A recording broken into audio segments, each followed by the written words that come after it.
الله أكبر الله أكبر الله أكبر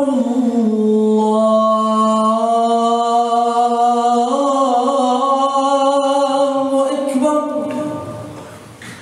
أشهد أن لا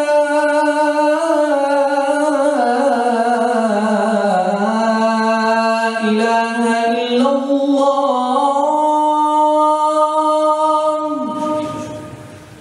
أشهد أن لا إله إلا الله أشهد أن محمدًا رسول الله أشهد أن محمدًا رسول الله حي على الصلاة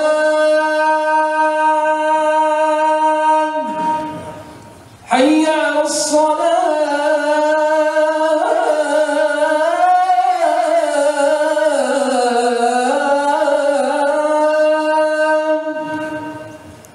حي على الفلاح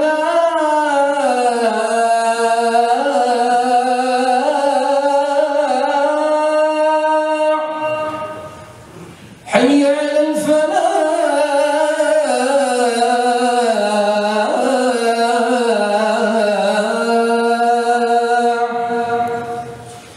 الله أكبر الله أكبر لا إله إلا الله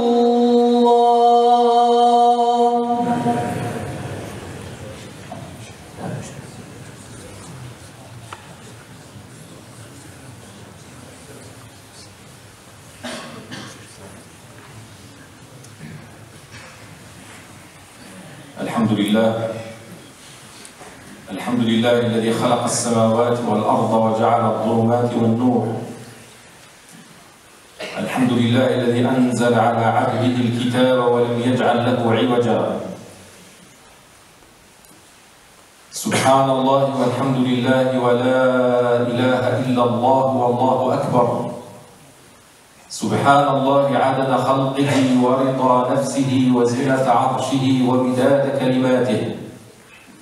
أشهد أن لا إله إلا الله وأشهد أن محمدًا رسول الله.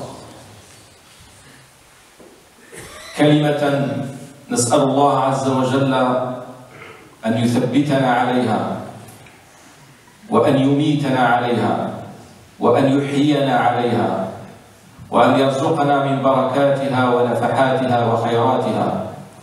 فهي الشجرة الطيبة التي تؤتي أكلها كل حين بإذن ربها. ألم تر كيف ضرب الله مثلا كلمة طيبة كشجرة طيبة أصلها ثابت وفرعها في السماء تؤتي أكلها كل حين بإذن ربها.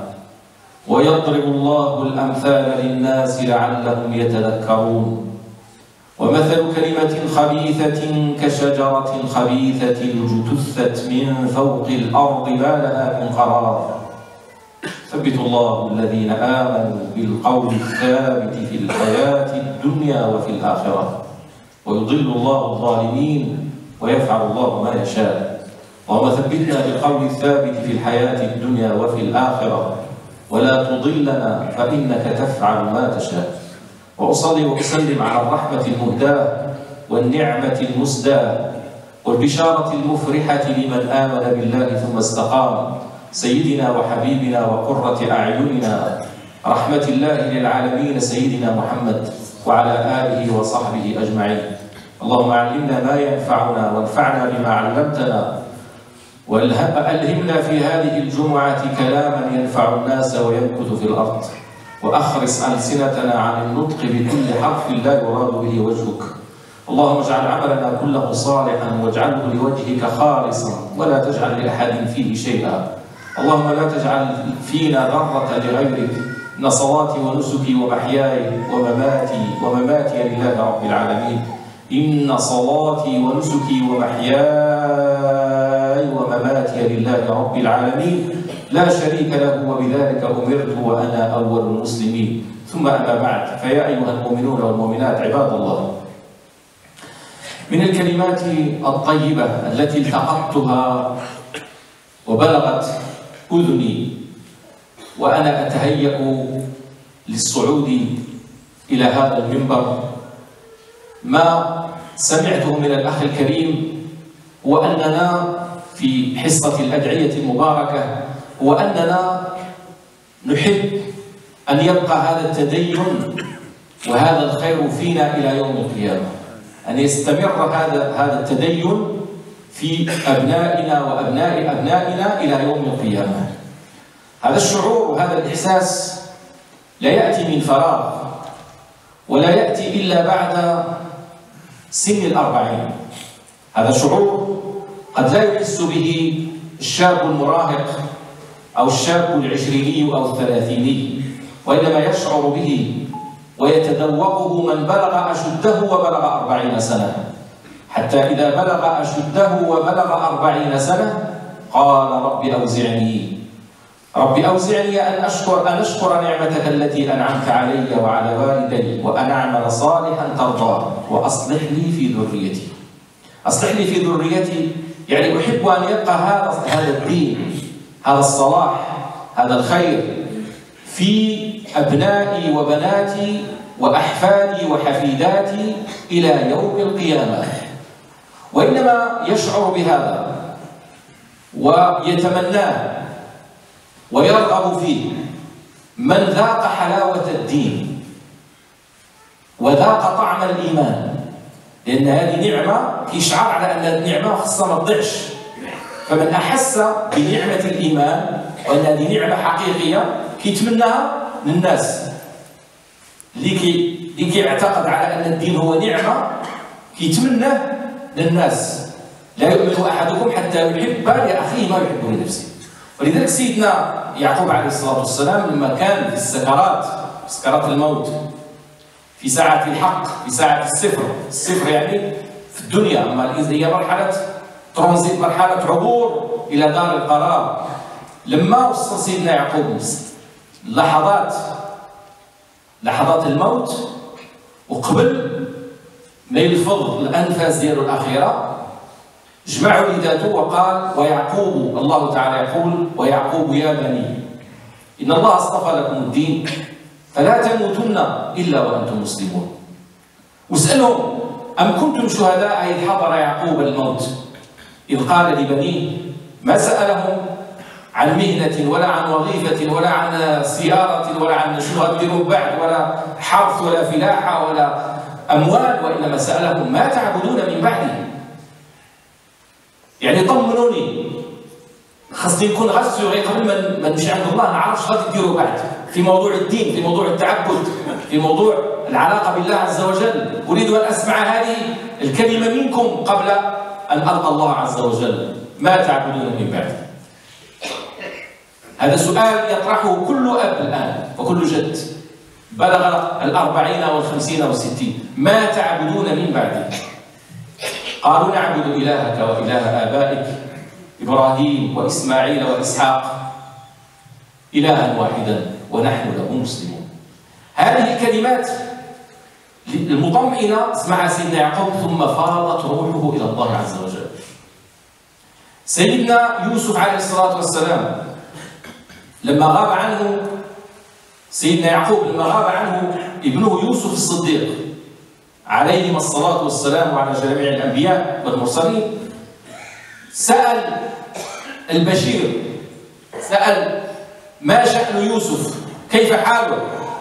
قال تركته وزيرا في مملكة مصر مسؤولا على التموين، على وزارة التموين المال خزائن مصر. قال أنا لا أسألك عن هذا، كيف تركته؟ ألا يزال مسلما؟ واش باقي يسلم؟ هذه المدة طالت وغاب عنده هذه المدة، واش باقي متدين؟ واش باقي عنده العلاقة ديالو مع الله مليحة مزيانة مليحة؟ قال نعم. قال يعقوب عليه السلام الآن تمت النعمة. الآن تمت النعمة.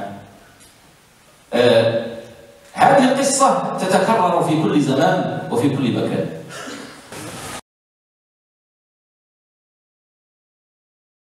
Le très miséricordieux, salut et paix sur notre prophète Mohammed sallallahu alayhi wa sallam, paix et bénédiction sur lui. Adorateurs d'Allah, parmi les mots et les formulations que nous avons entendues juste avant de monter sur Al-Minbar, la chair, c'est ce que a dit donc l'un de nos frères. Nous aimons que notre progéniture bénéficie de cette religion comme nous l'avons eu. Ce sentiment ne vient pas d'un hasard, mais tiré du noble Coran, car ce bienfait qui est la religion ne peut être ressenti de la même façon qu'avant l'âge de la quarantaine.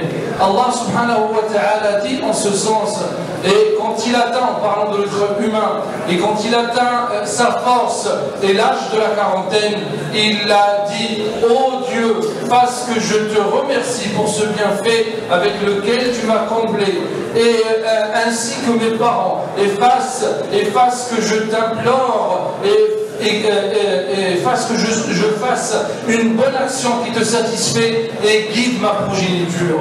Allah subhanahu wa ta'ala dit également, quand l'agonie a touché Ya'qub, il a dit à sa famille qui l'entourait: qu'adoriez-vous après moi? Ils ont dit: ton Seigneur et le Seigneur de tes parents.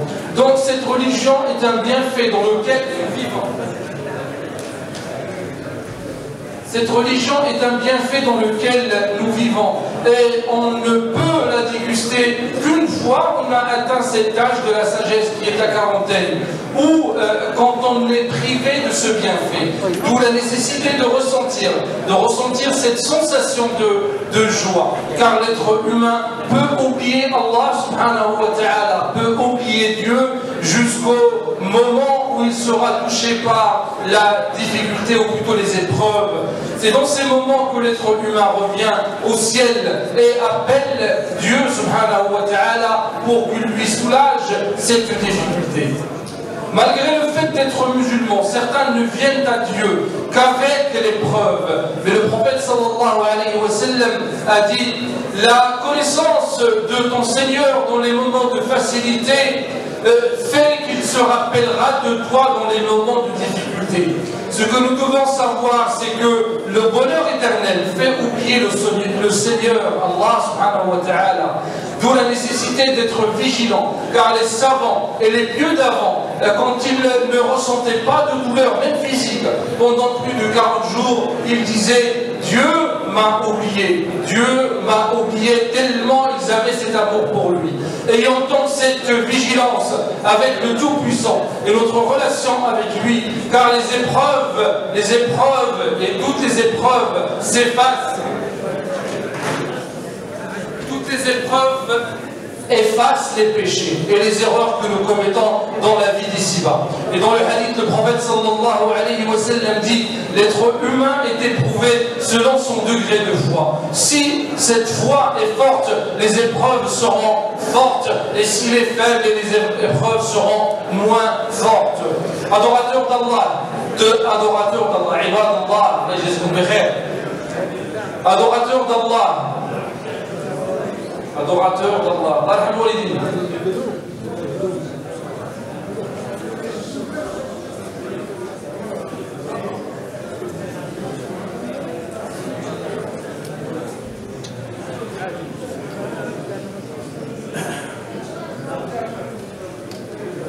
Adorateurs d'Allah, depuis Adam alayhi salam, les gens adoraient Dieu, et depuis toujours, et chez les peuples anciens, toutes les villes ont possédé un lieu de culte et d'adoration. Et d'après les sociologues, cette foi et cette adoration de Dieu va rester et va perdurer jusqu'à la fin des temps. Sachez que la religion est innée dans la vie du musulman. Et tous ces extrémistes qui commettent leurs actes, non pas au nom de la religion, mais selon leurs désirs personnels, car le vide religieux conduit à ces horreurs, d'où la nécessité décidé de ne pas combattre les religions, car c'est elles qui protègent l'être humain de cet extrémisme et le conduisent vers le juste milieu et lui font bloc aux sources erronées de la religion et de l'information qui sont bien évidemment de nos jours liées souvent à Internet.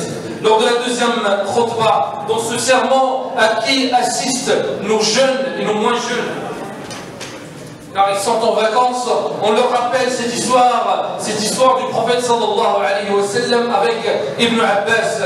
Il lui a dit, préserve Dieu, il te préservera. Rappelle-toi de lui, tu le trouveras dans ta direction. Et sache que si toutes les créatures se réunissent pour te toucher d'un mal ou d'un bien, ils n'arriveront guère, sauf si Dieu le décidera. Sauf si Dieu le décidera. C'est pour cela que le croyant est toujours optimiste et il croit en son destin et se rapproche toujours de son Seigneur Allah subhanahu wa ta'ala et a surtout confiance en lui. Toutes les épreuves deviennent faciles car il aime la rencontre d'Allah subhanahu wa ta'ala. Le croyant attend le jugement, il n'a pas peur de ça et préserve et espère le pardon de Dieu et espère le pardon de Dieu qui lui pardonnera s'il se repent correctement et sincèrement. Et pour conclure, chacun d'entre nous doit avoir